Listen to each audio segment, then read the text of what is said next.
sampai 3 orang itu ya. So, terbuka pintu lebar. Ini namanya menjadikan amal soleh sebagai wasilah. Nah kalau kita mengatakan ya Allah berkat Syekh Abdul Qadir Al-Jilani wujudkan hajat saya, ya Allah berkat Habib Fulan wujudkan hajat saya, ya Allah berkat Kiai Fulan wujudkan hajat saya, itu wasilah dengan apa? Itu kan juga tawasul. Tawasul dengan apa? Itu juga tawasul dengan amal soleh. Amal solehnya apa? Cinta saya dengan orang tersebut. Cinta saya dengan seorang mukmin. Cinta kepada mukmin itu merupakan amal soleh yang luar biasa, yang menimbulkan cintanya Allah Ta'ala. Ketika orang mengatakan berkat Syekh Abdul Qadir Al-Jilani, artinya berkat cintanya kepada Syekh Abdul Qadir Al-Jilani rahimahullah. Ketika seorang mengatakan berkat Habib Abdullah Al-Haddad, berarti berkat rasa cintanya kepada Habib Abdullah bin Alwi Al-Haddad. Itu namanya wasilah dengan orang-orang yang soleh. Dan seterusnya. Ringkasnya begitu. Nah kalau orang solehnya udah meninggal dunia bagaimana? Gak ada bedanya meninggal sama hidup. Karena tawasulnya dengan kecintaan. Ya, gak ada bedanya antara yang meninggal dan yang hidup. Dan yang namanya kematian itu tidak menghalangi cinta kita kepada orang-orang yang dicintai oleh Allah Ta'ala. Bukankah cinta sama Rasulullah? Rasulullah sudah meninggal dunia SAW. Kita cinta kepada para sahabat, mereka semua sudah meninggal radhiyallahu ta'ala anhum ajma'in. Kemudian di sini ada lagi juga pertanyaan.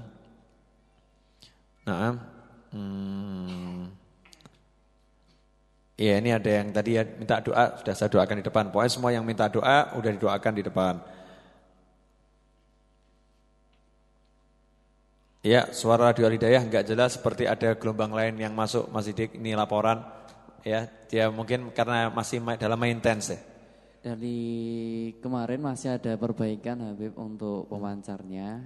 Dan selama ini masih perbaikan terus, mungkin nanti akan ditingkatkan lagi kekuatannya. Dan juga untuk di daerah-daerah yang lainnya mungkin ada radio-radio yang berdekatan dengan Al-Hidayah. Mungkin nanti kalau udah ditambah lagi kekuatannya mungkin lebih jernih di daerah-daerah tertentu. Sejernih suara Mas Sidik di malam hari ini. Ya, jadi itu penjelasan resmi dari Al-Hidayah FM ya. Jadi gangguan bukan pada radio Anda, jangan dibanting. Memang gangguan siarannya karena masih dalam perbaikan. Insyaallah tadi sampai bosnya Hidayah turun gunung tadi ya. Jumat-Jumat turun gunung ke desa hanya untuk menyiapkan pemancar tambahan, kekuatan pemancar tambahan Al-Hidayah agar memancar lebih kuat lagi, agar memancar lebih kuat lagi. Insyaallah dimudahkan oleh Allah Ta'ala. Amin. Nah, ya, ini laporan radionya off lagi dan lain sebagainya. Hadirin dimuliakan Allah Ta'ala. Yang di sini ada yang mau tanya enggak? Ada, Beb. Ada. Di depan atau di belakang? Di belakang. Terkasih mic-nya. Ya. Assalamualaikum warahmatullahi wabarakatuh. Waalaikumsalam warahmatullahi wabarakatuh. Saya mau bertanya tentang nama Danang. Dari Pajang. Pajangnya di mana? Pajangnya di Lor Pasar. Lor Pasarnya sebelah mana? Sebelah ya, belakang MTS Habib. Ya lanjutkan. Ya. Biar rodok seger ngantuk sendiri kan repot. Hawanya ini kan hawa ngejak tidur nih ya. Ya. Begini Beb. Jadi saya itu pernah beli buku tentang dzikir kaum sholihin. Iya. Beb. Ya di situ isinya banyak wirid ya, termasuk wiridul latif, wiridul nawawi, ada wiridul sakron. Nah itu apakah ada syaratnya untuk wirid itu, apakah baca langsung atau bagaimana Beb? Terima kasih. Iya. Wirid itu apa? Itu dulu ya kan ya. Wirid itu apa? Wirid itu adalah kumpulan zikir yang dibaca secara istiqomah. Itu namanya wirid. Kalau zikir itu biasanya cuma satu jenis, dua jenis, mesti namanya zikir. Kalau udah banyak, di situ ada Al-Fatihahnya, ada ayat kursinya, ada zikir, ini dijadikan satu, itu namanya wirid. Nah, ada wiridul latif. Wiridul latif itu wirid yang latif, wirid yang relatif pendek, yang disusun oleh Habib Abdullah bin Alwi Al-Haddad. Itu merupakan kumpulan zikir nabawi yang biasa dibaca di pagi maupun di sore hari, di petang hari. Ada lagi nanti Wirdul Nawawi. Itu kumpulan zikir yang disusun oleh Imam Nawawi, pengarang kitab Arba'in An-Nawawiyah. Wirdul Nawawi itu lebih banyak isi zikirnya untuk membentengi diri. Kemudian ada tadi wirdus sakron. Dikatakan sakron itu artinya yang mabuk kepayang ya. Ini zikir ini dikatakan wirid mabuk kepayang bukan aji-aji pengasihan ngawur gitu ya. Wah ini wirdus sakron berarti aji-aji pengasihan, bukan. Wirdus sakron artinya wirid yang dikarang oleh seorang ulama yang punya julukan as-sakron. Julukannya itu as-sakron karena mabuk cinta kepada Allah, yaitu Habib Ali bin Abi Bakar as-Sakron. Nah wirdus sakron itu wirid yang kumpulan dari ada surat Al-Fatihah, ayat kursi ditambah beberapa doa, ya, tujuannya untuk membentengi diri ya dari gangguan-gangguan manusia, jin dan makhluk-makhluk Allah yang lain. Untuk membacanya syaratnya seperti yang dijelaskan oleh para ulama di dalam adab berzikir kepada Allah. Cuman itu. Bukan harus poso mutih 40 hari, enggak. Jadi syarat-syaratnya cuman melakukan adab zikir. Ya. Itu biar sempurna. Kalau enggak beradab ya bagaimana? Ya pahala dapat tapi tidak sempurna. Masuk dalam keadaan wudu, kalau mungkin kan menghadap kiblat ya. Kemudian dalam keadaan tubuh yang harum, kemudian khusyuk, menundukkan kepala, bacanya dengan suara yang agak keras sehingga dia tidak ngantuk ya biar dengar, atau mungkin dengan suara keras kalau tidak takut riak, bisa mengingatkan orang lain silahkan dengan suara keras biar lebih mantap bacanya, tidak jadi masalah. Ya cuman begitu. Tidak ada syarat-syarat khusus. Siapapun baca boleh. Hanya saja seperti wirdus sakron itu jangan dibaca 1000 kali, capek nanti. Ya, baca 1000 kali atau sekian kali duduk baca itu ya. Nanti ada efeknya. Kalau dibaca terlampau banyak efeknya apa? Overdosis. Loh ini benar gitu ya.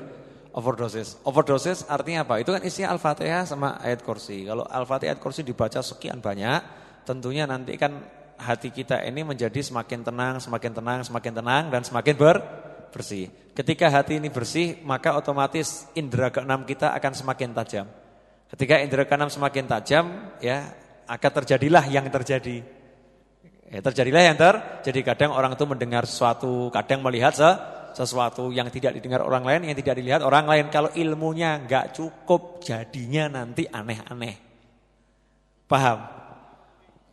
Dengar suara-suara. Bas. Cukup wirite wis beng 1000. Sapa ya, cari siapa ini? Bas. Aku ki gurumu. Siapa lagi? Mulai didengarkan. Wiridnya udah lupa nih, sudah mulai lupa wirid.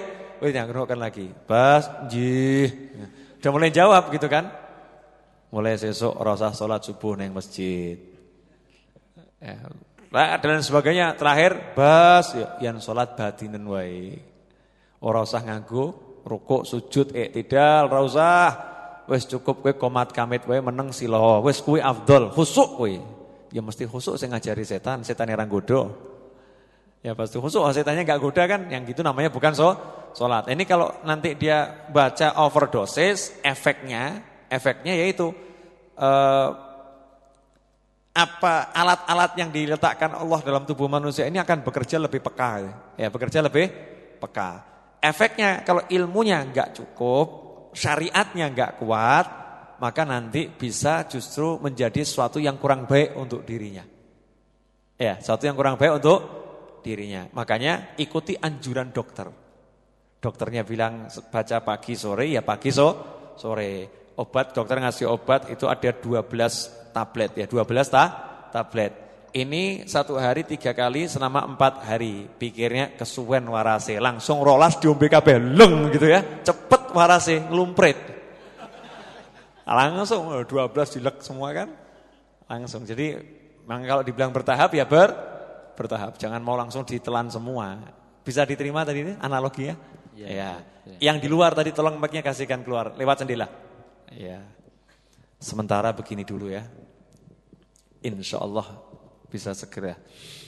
Assalamualaikum Beb. Waalaikumsalam warahmatullahi wabarakatuh. Kita dari Taryono dari Tasikmadu Beb. Dari Tasikmadu, masyaallah Karanganyar. Ya. Terima kasih banyak. Kita mau menanyakan yaitu babakan doa kunut. Mungkin imam di masjid kita itu setiap subuh itu memakai doa kunut. Setelah selesai doa kunut itu kan pasti mengusap muka, wajah. Ya. Nah itu alangkah baiknya Itu sementara kita mendengar kalau pengajian Minggu Legi, mendengarkan Habib Umar, itu kadang itu kita jangan terlalu mengeluarkan banyak gerakan. Nah pada saat kita mengibadah harus tangan kiri. Nah kita mengusap muka dengan wajah. Itu bagaimana Habib? Hukumnya, abdolnya bagaimana kita melakukan itu. Terima kasih. Wassalamualaikum warahmatullahi wabarakatuh. Waalaikumsalam. Siap komandan. Ya. Jadi begini. Hukum mengusap dua telapak tangan ke wajah selepas berdoa itu sunnah. Disunahkan kita mengusapkan kedua telapak tangan ke wajah selesai berdoa. Judulnya sholat itu diawali doanya dengan takbir, diakhiri dengan salam. Ya kalau udah salam baru doanya selesai. Makanya habis sholat biasanya kemudian mengusapkan wajah ke tangan. Doa kunut itu di tengah-tengah sholat. Artinya lagi dalam proses doa. Surat Al-Fatihah juga doa. Apakah habis Al-Fatihah waladdallin amin ngusap wajah? Kan tidak. Makanya ketika baca Al-Fatihah tidak dianjurkan ngusap wajah dalam sholat ya. Ketika baca doa kunut justru tidak disunahkan ngusapkan wajah ngusapkan tangan, ngusapkan wajah ya. Tidak disunahkan. Ini udah ngantuk kabeh berarti. Ustadznya ngomong ngusapkan wajah ya meneng kabeh. Untung ustadznya kan lagi sadar gitu kan. Sadar kalau lisannya salah gitu. Disunahkan ngusapkan tangan ke wajah itu di luar sholat. Kalau dalam sholat tidak disunahkan. Makanya habis baca doa kunut tangannya tidak usah diusapkan ke wajah. Karena itu bukan sunnah di dalam sholat. Begitu jelas? Ya. Kalau mengusapkan tangan ke wajah habis doa sunnah. Tapi habis doa kunut itu belum selesai doanya. Kenapa? Sholat masih berlanjut. Semuanya itu rangkaian doa. Sholat itu semuanya rangkaian doa. Ini kalau setiap habis baca satu doa, mengusapkan tangan ke wajah. Misalnya saya baca doa, Rabbana atina fid dunya hasanatan wa fil akhirati hasanatan wa qina adzabannar. Rabbighfirli wa li walidayya. Ya, Allahumma ajirna minan nar. Gitu repot. Paham maksud saya paham? Ya, jadi sholat itu dari awal sampai akhir doa. Makanya ngusapkan tangan ke wajah nanti selepas sholat. Habis doa kunut jangan diusapkan dulu karena doanya belum selesai. Itu jawaban coro bodoni. Ya, cara gampangnya seperti itu. Terakhir, ada yang mau nanya enggak? Saya enggak enak sama Pak Dokter, pasiennya banyak. Ya, Mik, kasihan Mik.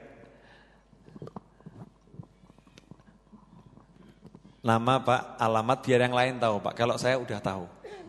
Insyaallah. Assalamualaikum warahmatullahi wabarakatuh. Waalaikumsalam warahmatullahi wabarakatuh. Nama saya Muslih.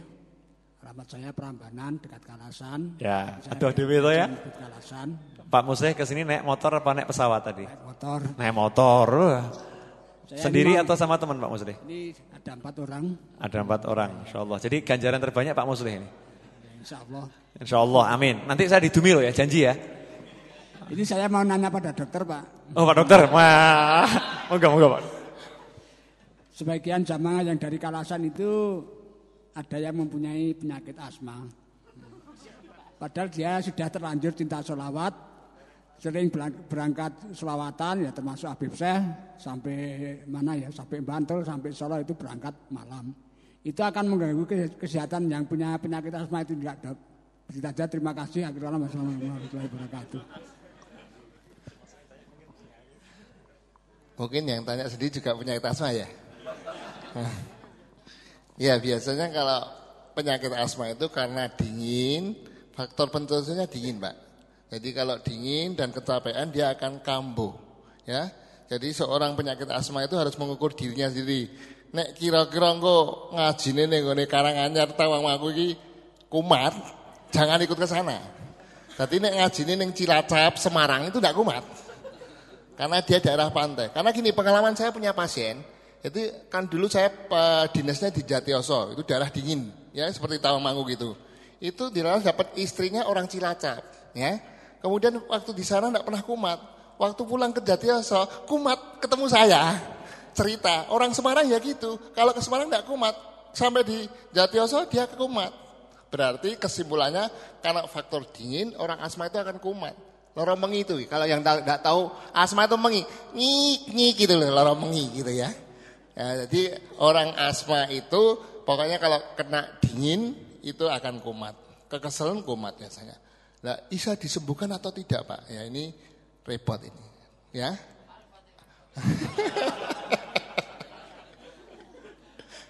Kalau secara medis kan asma itu penyempitan dari saluran nafas. Jadi dia akan adanya reaksi alergi, dia akan menyempit gitu, ya. Maka dingin kan menyempit, ya ini menjadi sesek. Ya, biasanya itu akan terbebas orang itu biasanya umur 14 tahun ke atas, kemudian dengan banyak berenang, ya.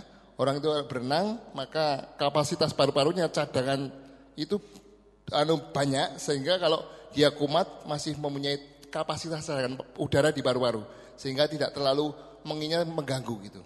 Makanya orang kalau asmanya berat sekali kan disarankan oleh dokter untuk itu pakai inhaler itu. Kalau jam 2 malam sesek langsung sedot gitu aja, ya ta? Enggak usah dodok-dodok dokter ya ta? Biasanya dokternya sudah tidur. Ya. Mungkin sudah cukup itu, Pak? Ya, insyaallah. Terima kasih Pak Dokter, jawaban Anda tadi dengar oleh teman-teman dari Prambanan yang mungkin mengi-mengi di sana. Maaf di Prambanan jangan tersinggung, ini cuma buat menghibur di sini yang pulang dari Prambanan biar tidak ngantuk di jalan gitu ya. Biar tidak ngantuk di jalan. Jadi bisa jelas semuanya ya.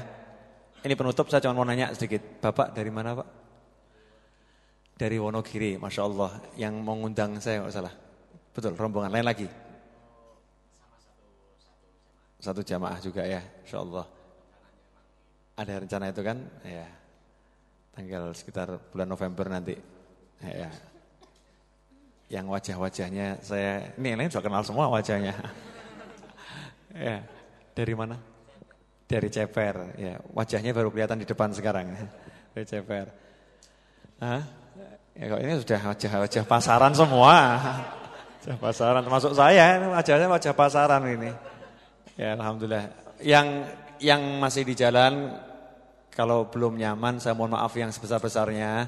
Tapi sudah padang ya. Sudah padang yang di jalan. Sudah mohon maaf kalau belum bisa ngasih tempat yang enak. Saya janji insya Allah kalau dimudahkan sama Allah segera bisa dapat tempatnya ya. Apapun akan saya lakukan asal enggak maling. Ya insya Allah apapun akan saya lakukan. Semoga pokoknya terwujud 2 pekan yang akan datang sudah kita duduk di tempat yang baru insya Allah ya. Langit dengar. Ini kan unjuk rasa ke langit. Ya Allah, maksudnya ya Allah, tolong ya. Mari kita baca satu Fatihah untuk niat yang satu ini boleh? Yang di rumah tolong di Fatihah yang tenanan gitu ya. Ini kita buktikan kebesaran Al-Fatihah. Saya yakin sama Al-Fatihah ya. Al-Fatihahnya orang yang ngaji itu lain sama orang yang lagi di rumah tidak ngaji. Kalau yang di rumah ikut ngaji, Fatihahnya itu bobotnya lebih tinggi. Al-Fatihah dengan niat semoga saya bisa beli rumah yang layak, yang luas, yang manfaat, yang barokah, yang mudah tanpa susah payah, secepat mungkin bawa manfaat dunia akhirat, enggak ada petaka, enggak disiksa, enggak dihisab untuk teman-teman yang ngaji dan untuk saya pribadi serta untuk kepentingan